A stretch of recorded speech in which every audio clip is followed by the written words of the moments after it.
how I got introduced to CSGO investing. I pretty much started my YouTube channel when I decided to turn CSGO investing into my hobby. I've been playing CSGO for 5 years now, but I wasn't always investing in stickers and cases.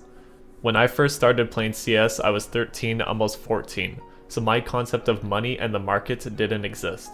I cringe at some of the decisions I made along the way and what I thought was smart. How about reliving those days? I started playing CSGO on a pre-built HP desktop that had no graphics card. Pretty much all I used that computer for before this time was to edit my COD montages and browse YouTube. That was about it. Playing CS on that computer, I only got 40 FPS, and it dropped to 20 in smokes, and I didn't have the money to upgrade. Because of this, for the first year of playing, my main skins were drops and an MP7 Urban Hazard that I remember very well for some reason. The first introduction to trying to play the market was with the P90 virus. For the non-StatTrak versions that sold quite often, the price fluctuated by 50 cents or so daily, and I would buy at the low point in the day and sell at the high point. I would only make a few cents off of that because I didn't understand how buy orders worked, and I remember getting pissed when I saw the lowest price items selling instantly. I thought it was bots at the time, but it turns out it was just buy orders, and I felt like an idiot for not realizing that. My profit from this little adventure after a month was $2, and I bought an M4A1 Nitro with that money. After saving up some money and luckily unboxing a butterfly knife that I sold for $60 at the time, I was able to build a computer that finally solved my performance issues. Because of that, some of my extra birthday money and so on could go towards skins. In 2016 is when I turned into a genius, but I didn't realize it and I didn't capitalize as well as I could have. I had lots of spare time on my hands after school, so I'd refresh the newly listed items on the Steam markets and find items with Katowice 2014 stickers that were listed on the market for the standard market price, and I would snatch them up. I probably had over 10 blue laminates with various Katowice 2014 stickers and somehow ended up with a Scout Blue Spruce with an LGB holo on it. That is probably the strangest skin that I've ever owned. Now, with probably 20 Katowice 2014 skins in my inventory that I bought at market price, I would have thousands of dollars today. But at the time, some of these non-holo stickers were less than $100, and blue laminates were trash tier Katowice skins. They still are today, but you can easily get overpay for these skins. Because of this, it was really hard to trade and sell, so I basically took everything and traded it for a blue laminate with a Katowice 2014 Titan holo and a few other Titan stickers. This way, I knew I had something with actual value, but unfortunately looking at that trade today, almost 4 years in the future, it was a pretty bad trade. After that, I got bored of the blue laminates and decided to get something that actually stood out, which is the case-hardened LDLC holo that I still have today. I traded my Titan holo AK and the rest of the random skins for that case-hardened. Again, looking at it today, it was a bad trade, but the Titan was only $4,000 at the time, and if I remember correctly, the LDLC holo was about $2,500. But no one wanted a blue laminate. The case-hardened was much better in terms of a skin.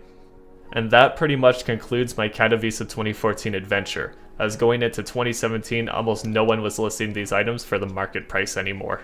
I also took a break from CS around this time, which is why I missed out on Atlanta 2017. Unfortunately, I invested in Krakow 2017, which is when I started playing again, but that investment was way worse than the Atlanta 2017 stickers. So now moving on to actually investing in standard items and trying to use some logic. I didn't know how, all I knew is that stickers went up in price over time. So I bought the Krakow 2017 major package where you get all the regular team stickers and team graffitis. And those items are still in my inventory because I said I would never sell them and see if this is actually a way to make money. I got burnt out after preparing for a tournament and didn't play CS again for months, but when I got back I saw the increase in prices and knew this was something that I would be interested in.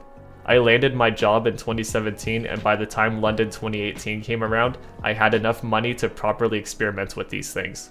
I wish I understood that buying and holding capsules or waiting for a month until after the major ended to buy a bulk of certain teams or players was the proper way to do things.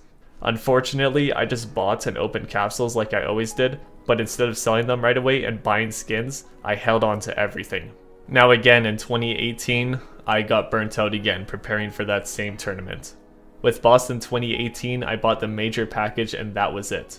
And that was probably the only time I ever opened CS in that time frame, just to buy that package, and then I probably logged off right away. And with Katowice 2019, I didn't even bother to buy anything, I didn't even watch the tournaments, and that was another mistake on my end. During this time though, I discovered TDM Jesus and other skin channels that focused on investing and playing the market.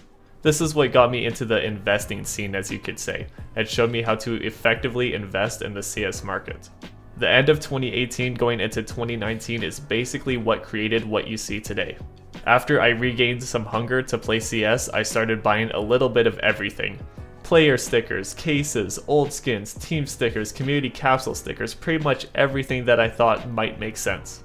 Then Berlin 2019 came around, and I decided this was the time that I would go all out.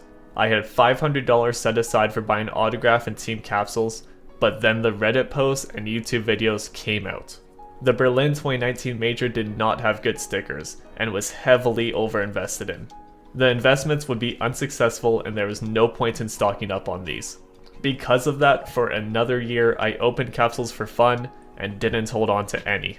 This time though, it was a conscious decision, and I understood if there was money to be made from this major, I wouldn't be making nearly as much opening these up, but I did it anyways because I had no faith. No matter what happened, I was going to heavily invest into Rio major items and keep a few hundred capsules this time around to see what happens, but unfortunately the Rio major still hasn't come around. The market is one of my biggest hobbies and I spend a ton of time watching YouTube videos and browsing the markets. It's one of the ways that I spend my free time. I love learning about the new ideas and trying to find something that could give me a ton of profit that no one had faith in. Always expanding my perspective and creating a better understanding about all the different markets. I created this YouTube channel to share my perspective and have conversations with people that watch them.